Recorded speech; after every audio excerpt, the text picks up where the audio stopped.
사도신경하심으로 우리의 신앙을 고백하겠습니다. 전능하사 천지를 만드신 하나님 아버지를 내가 믿사오며 그 외아들 우리 주 예수 그리스도를 믿사오니 이는 성령으로 잉태하사 동정녀 마리아에게 나시고 본디오 빌라도에게 고난을 받으사 십자가에 못 박혀 죽으시고 장사한 지 사흘 만에 죽은 자 가운데서 다시 살아나시며 하늘 오르사 전능하신 하나님 우편에 앉아 계시다가 제로로서 산자와 죽은 자를 심판하러 오시리라. 성령을 믿사오며 거룩한 공예와 성도가 서로 교통하는 것과 죄를 사하여 주시는 것과 몸이 다시 사는 것과 영원히 사는 것을 믿사옵나이다. 아멘. 찬송가 586장입니다. 586장 어느 민족 누구게나.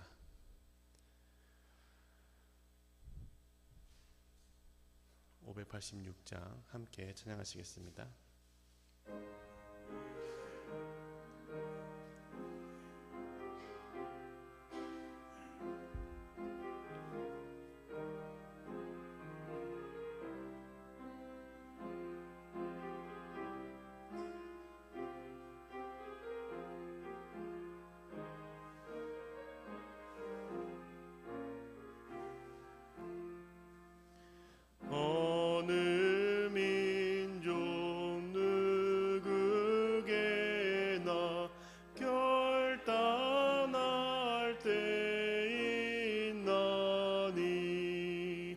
참과 거짓 싸울 때에 어느 편에 설 건가.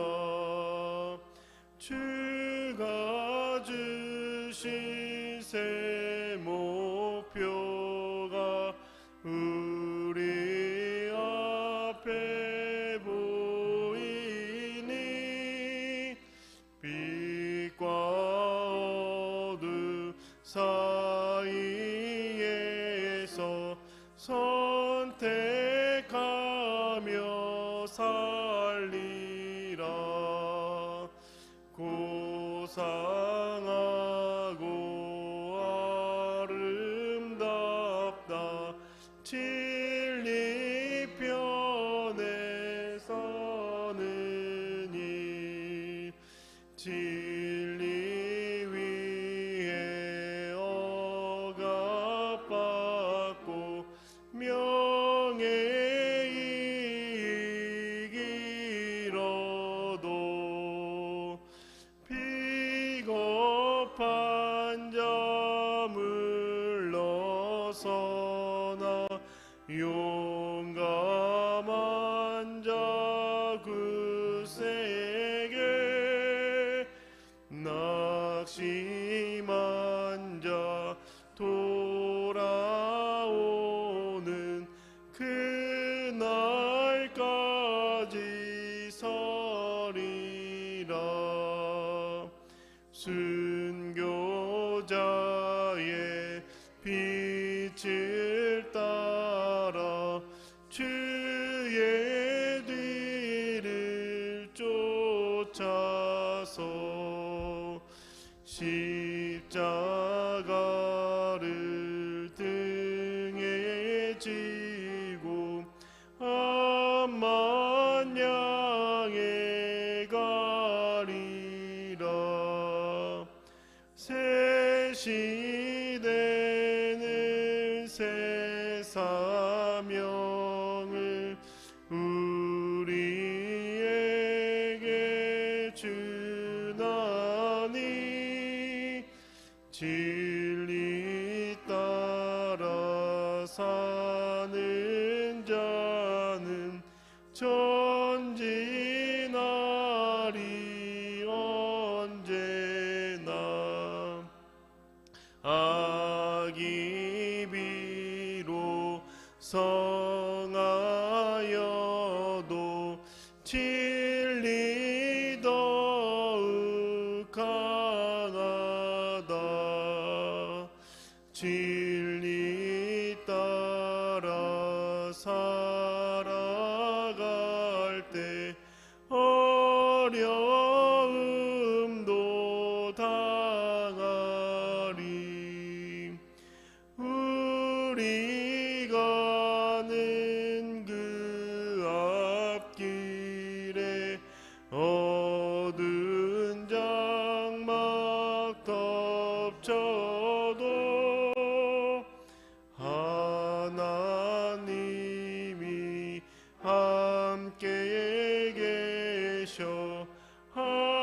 항상 지켜주시리. 아멘.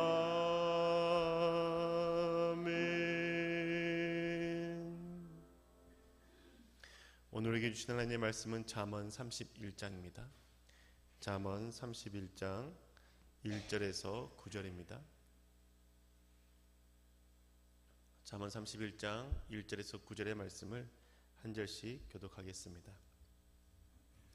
르무엘 왕이 말씀한 바 곧 그의 어머니가 그를 훈계한 잠언이라.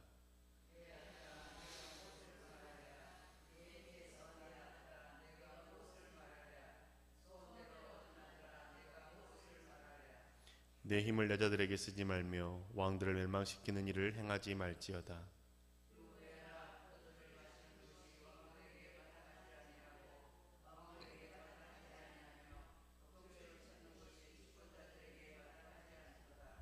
술을 마시다가 법을 잊어버리고 모든 곤고한 자들의 송사를 굽게 할까 두려우니라.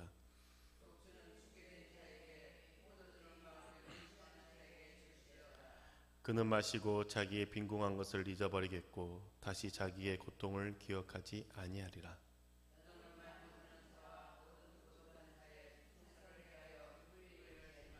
함께 읽겠습니다. 너는 입을 열어 공의로 재판하여 공고한 자와 궁핍한 자를 신원할지니라. 아멘. 오늘 하루도 하나님의 은혜가 가득하시기를 주님의 이름으로 축복합니다.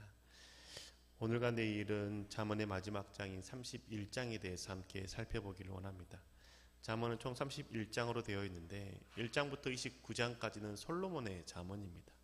그리고 30장은 어제 그제 살펴봤던 것처럼 아굴의 잠언이죠.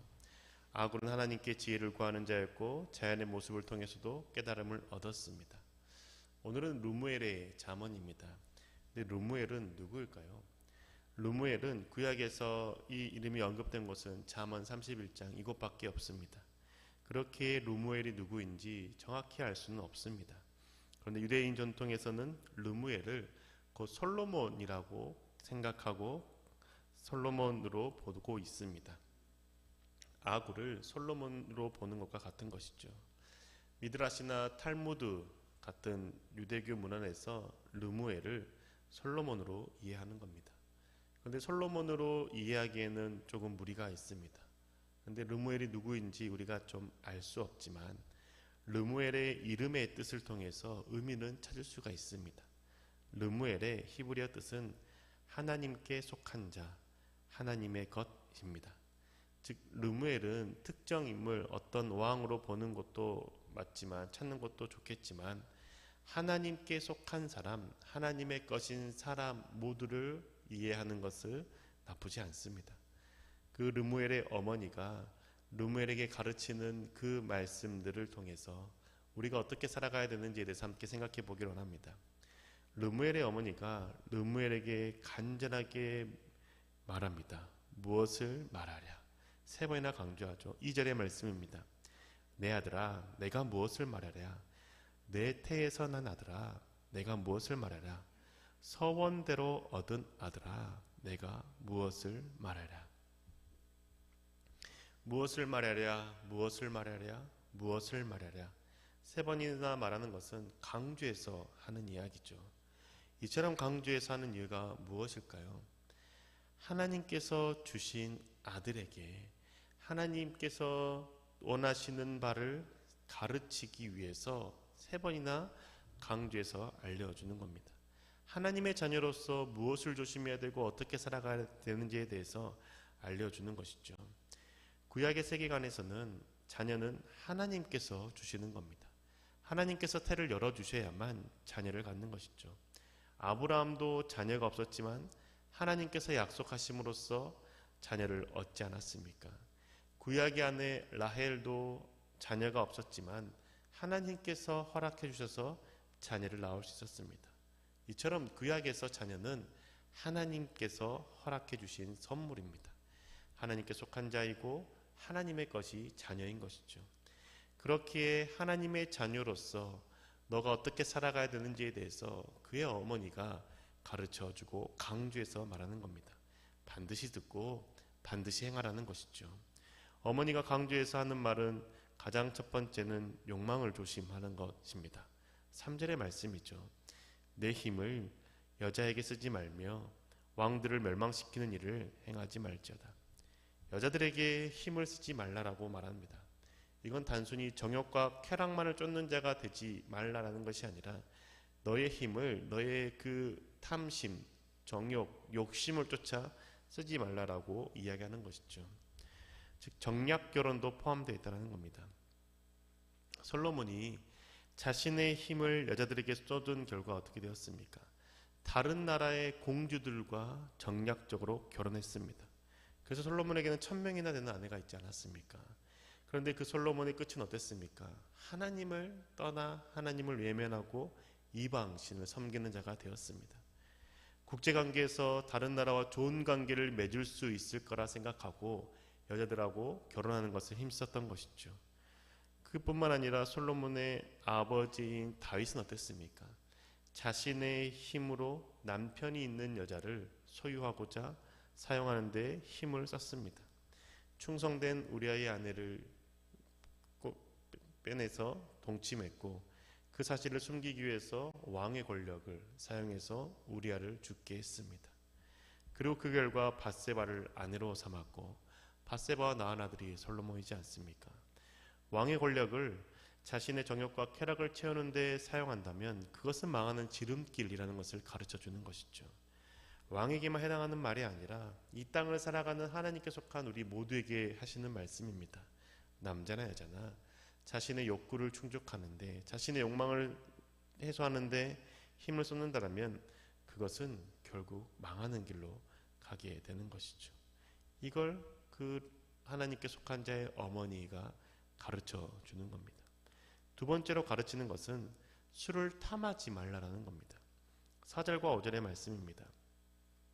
르무에라, 포도주를 마시는 것이 왕들에게 마땅하지 아니하고 그 왕들에게 마땅하지 아니하며 독주를 찾는 것이 주권자들에게 마땅하지 않도다. 술을 마시다가 법을 잊어버리고 모든 권고한 자들의 송사를 굽게 할까 두려우니라. 술을 마시는 것이 왕에게 마땅하지 않고 독주를 찾는 것이 주권자에게 마땅하지 않다라고 가르쳐주죠. 왜 그럴까요? 법을 잊어버리기 때문입니다. 또렷한 정신으로 재판을 해야 되지만 흐릿한 정신으로 판결하기 때문입니다. 술의 주된 기능은 잊어버리는 것 아닙니까? 술을 마시고 나면 많은 것들을 잊어버리지 않습니까? 잠시 잊어버리고 슬픔을 잊어버리기 위해서 술을 마십니다. 그리고 아무리 기쁜 날 그 기쁨을 축하하기 위해서 술을 마신다고 해도 그 술에 취하면 그날의 일들을 잊어버리게 되는 겁니다. 이처럼 술은 기억하지 못하게 하고 온전한 정신이 아니라 흐릿한 정신을 갖게 하는 것이죠. 그런데 왕과 주권자는 법을 기억해야 하고 또렷한 정신으로 재판을 판결해야 됩니다. 그래야만 왕으로서 바른 자신에게 주어진 일들을 하는 것이죠. 그러지 못해서 어려움을 당했던 사람이 다윗입니다. 다윗의 아들 압살롬이 반역을 일으킬 때 대문 앞에 서서 왕에게 송사받지 말고 재판받지 말고 내가 바르게 재판해 주겠다라고 말했습니다. 그래서 압살롬은 그 다윗에게 마음에 불편함이 있었고 억울함이 있었던 사람들의 재판을 자신 행함으로써 사람들의 마음을 얻었던 것이죠. 다윗이 70세의 나이가 들어서 그 늙어 하나님의 부르심을 받았습니다. 근데 압살롬이 반역을 일으킨 때는 60대 중후반입니다. 다윗은 노년의 때에 판단을 제대로 하지 못하는 것이었고 그래서 부하들에게 재판을 맡겼던 것이죠. 그 빈틈을 압살롬이 노렸던 것이고 판결을 본인이 하면서 백성들의 마음을 샀고 그걸 바탕으로 반란을 일으켰던 것이죠. 재판을 진행하는 것 왕에게 너무나 중요한 겁니다. 바른 재판을 하기 위해서 또렷한 정신이 필요한 것이죠. 그런데 왕이 술에 취해서 법을 잊어버리고 흐릿한 정신으로 송사를 진행하면 당연히 백성들은 어려움에 처하게 되고 왕 또한 어려움에 빠지게 되는 겁니다. 그러면 그 포도주나 독주 누가 마시는 걸까요? 잊어버릴 것이 많고 기억하고 싶지 않은 것을 갖고 있는 사람에게 주라고 권면합니다. 6절과 7절이죠. 독주는 죽게 단 자에게, 포도주는 마음에 근심하는 자에게 줄지어다. 그는 마시고 자기의 빈궁한 것을 잊어버리겠고 다시 자기의 고통을 기억하지 아니하리라. 독주는 죽게 될 사람에게 주라고 합니다. 이 말은 죽음이 눈앞에 있는 사람에게 주라는 것이죠. 그리고 포도주는 마음에 근심이 많은 자에게 주라고 가르쳐 줍니다. 죽음의 공포를 잊고 싶은 사람, 마음이 너무 힘들어서 그 고통 가운데 아파하는 사람에게 주라고 권면하는 것이죠. 그렇게 해서 그들의 고통을 잊게 해주고 그들이 잠시나마 쉼을 누릴 수 있도록 해달라고 권면해 주는 겁니다. 실제로 예수님께서 십자가에 달려 돌아가실 때에 포도주에 모략을 탄 것을 예수님께 준 것을 통해서도 알 수 있지 않습니까?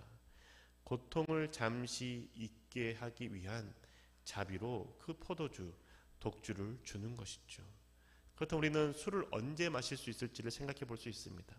술은 일해야 하는 사람, 업무를 해야 되는 사람, 내일 또 무엇인가를 판단하고 결정해야 되는 사람은 먹지 말아야 된다는 것이죠. 그리고 죽음을 앞두고 있거나 극심한 고통과 괴로움 속에 있는 사람은 그것을 잠시 잊기 위해서, 그 공포와 두려움을 잠시 잊기 위해서 먹을 수 있다는 것입니다. 그래서 하나님께 속한 자의 어머니는 그 술을 먹지 말고 송사를 바르게 하라라고 가르쳐주죠. 8절과 9절의 말씀입니다. 너는 말 못하는 자와 모든 고독한 자의 송사를 위하여 입을 열지니라. 너는 입을 열어 공의로 재판하여 곤고한 자와 궁핍한 자를 신원할지니라. 말 못하는 자, 그리고 고독한 자, 그들의 송사를 위해서 입을 열려라고 말하죠. 말 못하는 자는 말을 할 수 없는 언어장애자가 아닙니다. 말을 할 수 없는 위치에 놓인 사람인 것이죠. 구약시대의 사회에서 과부, 고아, 나그네는 직접적으로 변론할 수 없었습니다. 반드시 대변인을 통해서만 변론할 수 있었던 것이죠. 그리고 또한 힘이 없어서 말을 했다가 그 보복을 당할 위험이 있는 자들 또한 말을 할 수 없었습니다. 자신의 안전이 위험하기 때문인 것이죠. 그렇기에 말할 수 없고 자신의 억울함을 토로할 수 없는 사람을 위해서 왕인 너가 입을 열어서 그들의 어려움을 들어주고 그들의 고통을 풀어달라고 가르쳐 주는 겁니다. 왕은 그런 자들을 위해서 입을 여는 것이고 그들의 어려움을, 억울함을 파악하고 돕기 위해서 있는 거라고 말하는 것이죠. 그러기 위해서 술을 마시지 말고 독주를 피하라고 가르쳐 주는 겁니다. 그런데 왕이 그렇지 않고 권력자들과 함께 술을 마시면서 연애를 즐기고 그럴 때에는 연약한 자, 곤고한 자의 송사를 편에 쓰는 것이 아니라 자신과 함께 술을 마시는 권력자의 편에 손을 들어서 재판을 흐리게 한다는 것이죠. 그렇게 하지 말라라고 그 하나님께 속한 자의 어머니가 가르쳐 주는 겁니다. 요즘을 살아가는 우리도 마찬가지이고 필요한 것 아니겠습니까? 교회 내에서도 적응하지 못하고 혼자 있는 분들이 계시다면 그분들의 편에 서서 도울 수 있어야 되는 것이죠. 이웃과의 관계에서도, 친구와의 관계에서도 그들이 연약하고 소외된 사람이 있다면 그들을 다가가고 그들을 살피고 그들의 편에 설 수 있어야 된다는 겁니다. 이렇게 사는 것이 하나님께 속한 자의 삶의 모습이라고 르무엘의 어머니는 가르쳐 주는 것이죠. 사랑하는 교회 여러분, 하나님께 속한 자가 어떻게 살아야 되는지에 대해서 어머니를 통해서 배우게 됩니다. 자신의 정욕과 쾌락을 위해서 힘을 쓰지 않아야 되는 것이죠. 또한 일을 해야 되고 바른 정신으로 업무를 처리해야 되는 사람들은 술을 멀리해야 된다는 겁니다. 술은 죽음을 앞두고 있거나 심한 고통과 괴로움 가운데 있는 사람이 잠시 그 고통과 괴로움을 잊기 위해서 먹는 것이죠. 술을 먹지 않고 바른 송사를 하기 위해서 우리는 또렷한 정신을 위해서 술을 피하고 연약한 자의 편에 서야 된다는 겁니다. 그러한 삶을 살아가는 사람이 지혜로운 자이고 하나님께 속한 자의 삶이라는 것이죠.